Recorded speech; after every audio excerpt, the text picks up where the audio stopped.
নমস্কার বন্ধুরা, চারুলতা কালচারাল চ্যানেলে আপনাদের সকলকে স্বাগত জানাই। আজ আমরা নিয়ে এসেছি মিডল ক্লাস এর financial planning. Middle class family বর্তমানে বিভিন্ন রকম টালমাটাল অবস্থার মধ্যে রয়েছে, কেননা বিভিন্ন রকম হ্যাকস ট্রিক্স এর মাধ্যমে মিডল ক্লাস ফ্যামিলি ঘাবড়ে যাচ্ছে। তাদের যে পরিমাণ অর্থ পকেটে ছিল সেটি এখন আর থাকছে না। তারা বড়লোক হতে গিয়ে বিশেষ করে গরিব হয়ে যাচ্ছে। যখন সোশ্যাল মিডিয়াতে ফিনান্সিয়াল কন্টেন্ট পপুলার হয়েছে তখন আশা ছিল ফিনান্সিয়াল এডুকেশন সহজলভ্য হবে, কিন্তু তা হয়নি। হয়েছে তাই যা এতদিন হয়ে আসছিল। আমরা ফিনান্সকে সিম্পলিফাই করার জায়গায় বিভিন্ন রকম হ্যাকস ট্রিক্স এবং বিভিন্ন রকম প্রোডাক্ট রিকমেন্ড করা শুরু করে দিয়েছি। এই মানি ব্যাক ইন্স্যুরেন্স করো, ক্রিপ্টোতে ইনভেস্ট করো, ক্রিপ্টোতে এফডি করো, আরও কত কিছু। প্রতিদিন এত হ্যাক ট্রিক্স আসতে থাকে যে লাভ হওয়ার জায়গায় লস হয়ে যায়। টাকা পয়সা নিয়ে ছিনিমিনি খেলা হচ্ছে। আর আজকাল আমি দেখছি 100% ফিনান্সিয়াল কন্টেন্ট একই জায়গায় আটকে আছে। কিভাবে একজন মানুষ 30,000 টাকা স্যালারি পেয়ে 10 কোটি টাকার নেটওয়ার্ক তৈরি করেছে, কিভাবে একজন মানুষ 25,000 টাকার স্যালারি পেয়ে 50 কোটি টাকার বিজনেস খাড়া করেছে। এই ধরনের ফোমো আমাদের সোশ্যাল মিডিয়াতে এখন সব সময় ঘুরছে। আপনি ফিনান্সে কতটা বুদ্ধু তা আপনি নিজেকে প্রতিদিন জানাচ্ছেন এবং গিল্টি ফিল করতে থাকছেন। আমি ব্যক্তিগতভাবে একদম খুশি না যা সোশ্যাল মিডিয়াতে চলছে। এই ভিডিওতে খুব সাধারণ ভাষায় আমি 5 মিনিটের মধ্যে ফিনান্সের কিছু কথা আপনাকে মনে করিয়ে দেব যা আপনি ভুলতে বসেছেন। এই কাজগুলি করলে বেশিরভাগ ফিনান্সিয়াল প্ল্যানিং হয়ে যাবে। যদিও এটি সাধারণ, তবুও অনেকেই তো জটিলটা করেছে। একটু সাধারণটা একবার শুনে নিন। প্রতিটি পয়েন্ট আমি আলোচনা করব। যদি এর পরে কিছু জানতে হয় অবশ্যই ভিডিওতে একটি কমেন্ট করবেন। দেখুন, পার্সোনাল ফাইন্যান্সে 95% সাকসেস খুব সাধারণ এবং বোরিং চিজ করেই হয়ে যায়। এত জটিল এবং হ্যাকস এবং ট্রিক্সের কোনো দরকার নেই। কিন্তু সেগুলি সোশ্যাল মিডিয়াতে সাধারণ মানুষ দেখে না। তারা চায় বিভিন্ন রকম হ্যাকস ট্রিক্স, খুব সহজে কিভাবে পয়সা ইনকাম করা যায়, খুব সহজে কিভাবে বড়লোক হওয়া যায়, খুব সহজেই কিভাবে কোনো কাজ না করে কোটিপতি হওয়া যায়।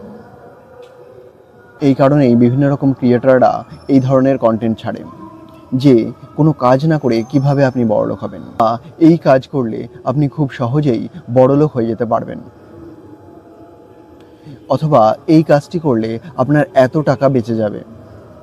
তো আমি হ্যাক ট্রিক্স এর বিষয়ে কিছু বলবো না, কারণ হ্যাক ব্যাক বলে কিছু হয় না। Simple steps. আপনার ঘরে যে আর্নিং মেম্বার আছে তার জন্য একটি টার্ম ইন্স্যুরেন্স প্ল্যান নিয়ে নিন। 1, 1.5, 2 কোটি টাকার নেবেন। বিশেষ জটিল কিছু নেবেন না। উল্টোপাল্টা রাইডার নেবেন না। ক্রিটিক্যাল ইলনেস রাইডার নিতে পারেন, অ্যাক্সিডেন্টাল ডিসেবিলিটি রাইডার নিতে পারেন, but money back, premium back, life long নেবেন না। 60, 65 বা 70 সালের জন্য নেবেন এবং যেটি আপনি এফোর্ড করতে পারবেন। আর এই নিয়ে কোনো প্রশ্ন থাকলে অবশ্যই কমেন্ট করে জানাবেন। এরপরে আসি দ্বিতীয় প্ল্যানে। দ্বিতীয়ত, পুরো পরিবারের জন্য অর্থাৎ সকলের জন্য একটি হেলথ ইন্স্যুরেন্স করে নেবেন। 10, 15, 20 লাখ এর হেলথ ইন্স্যুরেন্স করবেন যা আপনি চালাতে পারবেন। আবার সেই একই রকমভাবে খুব জটিল প্ল্যান নেবেন না, খুব সাধারণ এবং মন খোলা প্ল্যান নেবেন, যেখানে কন্ডিশন কম থাকবে, অ্যাস্ট্রিক কম থাকবে, লিমিটেশন কম থাকবে। একটু মন খোলা প্ল্যান হবে। বিভিন্ন ধরনের কন্ডিশন, সব কিছুতে রেস্ট্রিকশন, এই ধরনের প্ল্যান নেবেন না। সেক্ষেত্রে আপনি ক্লেম করতে বিভিন্ন রকম সমস্যা হবে। এরপর আসি রিটায়ারমেন্টের প্ল্যানে।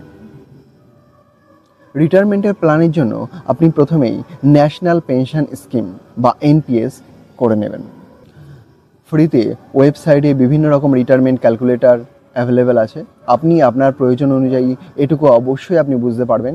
সেগুলি থেকে আপনি আপনার ফিউচারে কত টাকা লাগবে, অর্থাৎ রিটায়ারমেন্টের পরে আপনার পার মান্থ কত খরচ হবে, সেই অনুযায়ী আপনি একটি প্ল্যান করে এখন থেকে এনপিএসে টাকা রাখতে শুরু করুন এবং সেটি খুব শীঘ্রই করুন।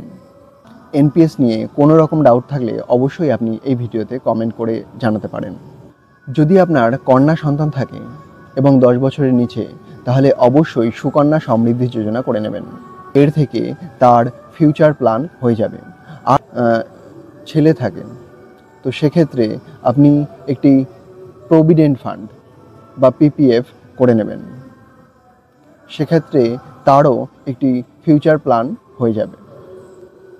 এই সাধারণ এবং খুব জটিল নয়, এই বিষয়গুলি আমরা ছোটোবেলা থেকেই আমাদের মা বাবা বলে আসছে বা আমরা শুনে আসছি, কিন্তু বর্তমানে আমরা বিভিন্ন রকম হ্যাকস ট্রিক্সের মাধ্যমে এগুলি ভুলতে বসেছি।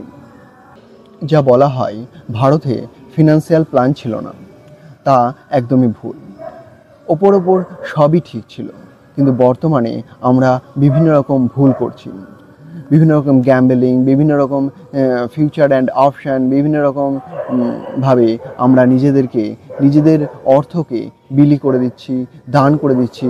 আমরা নিজেরাও বুঝতে পারছি না কিভাবে আমাদের টাকা কম পড়ছে, কিভাবে আমাদের টাকা শর্ট পড়ছে, কিভাবে আমরা ক্রমশ বড়লোক হওয়ার জায়গায় গরিব হয়ে যাচ্ছি।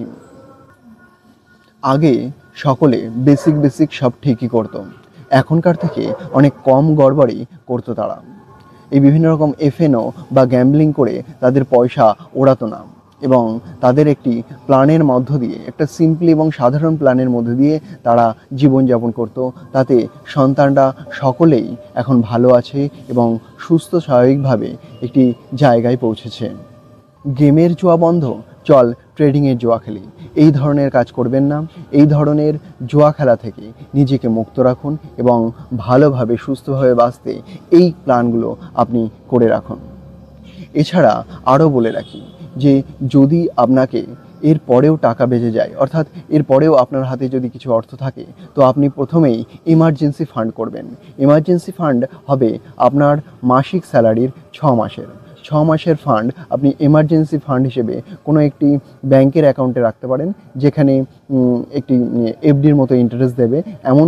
এবং তারপরেও যদি কিছু টাকা আপনার হাতে থেকে থাকে, তো সেক্ষেত্রে আপনি ইন্ডেক্স ফান্ডে, বিভিন্ন রকম মিউচুয়াল ফান্ডে ইনভেস্ট করতে পারেন, যে রিস্কের প্রবাবিলিটি কম আছে। যেখানে রিস্ক কম থাকবে সেখানে আপনি ইনভেস্ট করতে পারেন। তারপরেও যদি হাতে কিছু টাকা থেকে যায়, তো সেক্ষেত্রে আপনি বিভিন্ন রকম শেয়ার বা স্টকের দিকে ঝুঁকতে পারেন। কিন্তু প্রথমেই আপনাকে যে সিম্পল স্টেপ বা প্ল্যানগুলো বললাম, সেগুলি আপনি অবশ্যই ফলো করবেন, তাহলেই আপনি আপনার জীবনে সুস্থ স্বাভাবিক জীবনযাপন করতে পারবেন। তো ধন্যবাদ বন্ধুরা, ভালো থাকবেন এবং সুস্থ থাকবেন। যদি ভিডিওটি ভালো লাগে অবশ্যই বন্ধুদের মাঝে শেয়ার করে দেবেন এবং চ্যানেলটি সাবস্ক্রাইব করতে ভুলবেন না। ধন্যবাদ।